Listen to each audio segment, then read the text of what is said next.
Working with unauthorized representatives have always been problematic, right? But it is getting more and more problematic as the time progresses, as IRCC is probably taking those things even more seriously. Let me take you through a case of a judicial review dismissal, and hopefully by the end of this video you'll be able to understand how the court reviews these situations, and therefore the factors or the aspects that one should keep in mind before even responding to the procedural fairness letter. I am Niladri Mukherjee. I am a regulated Canadian immigration consultant, and as an organization we predominantly work and specialize in responding to various critical procedural fairness letters. So here is the case. Mithilaben Chirag Kumar Sukhadia is an Indian national living in Surat, Gujarat, India. Okay. She had applied for an SINP nomination program. She received the nomination. Her PR was in process. All right. Meanwhile, something like a movie set, an anonymous tip was given to the Immigration Authority of Nova Scotia, saying that there is a travel consultant in India called Travel Jockey and Holidays who is providing fraudulent documents, fraudulent offer letter, job letter, they're fabricating work experiences, etc., etc. Immigration Authority of Nova Scotia reaches out to the Immigration Authority of Saskatchewan, asks them to carry out investigation at their end as well.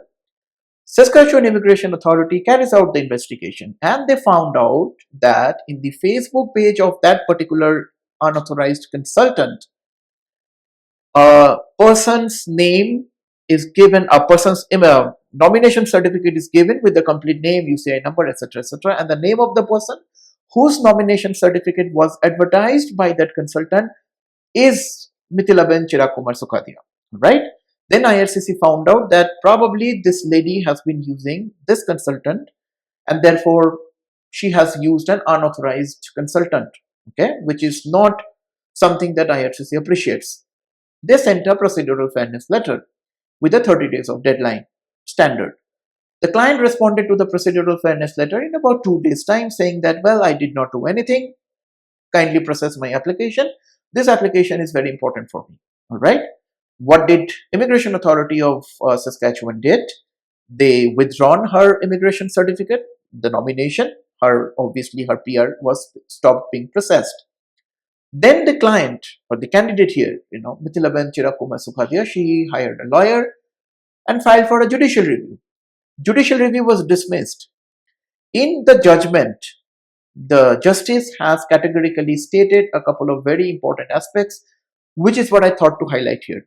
The first that caught my attention is the first line of the judgment that says that not all foreign nationals have an absolute right to immigrate to Canada, and the foreign nationals are generally expected to have low procedural fairness. The judge has categorically also said that the immigration authorities have not violated any principle of natural justice or procedural fairness. They have followed the rule quite categorically and properly, right?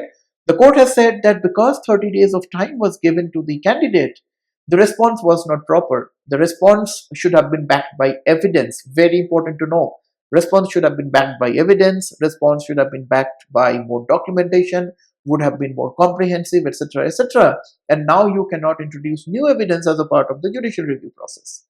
So the court has also said that whom you are working with plays a very important role. So if you're working with an unlicensed or local consultant, Canada cannot trace back every single piece of the information to figure out whether the information transmitted by those local consultants are genuine or not.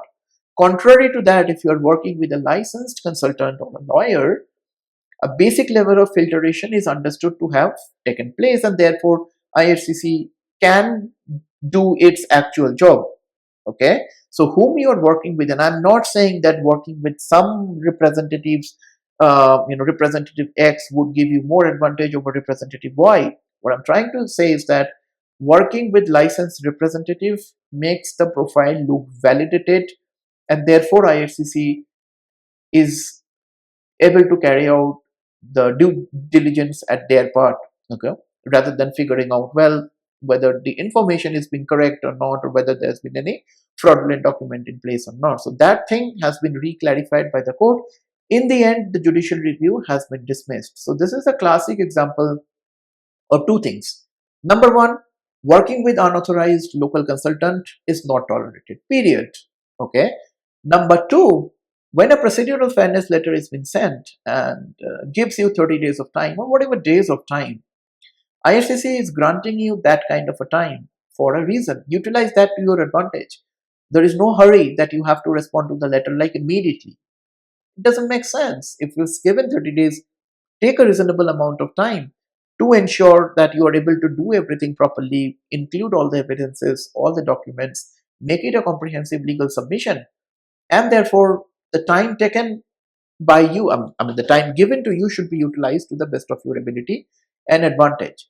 So if you're still working with unauthorized local consultant, this video should be should be an eye opener for you, and I'll link down the entire judgment below so that you can review the entire case by yourself.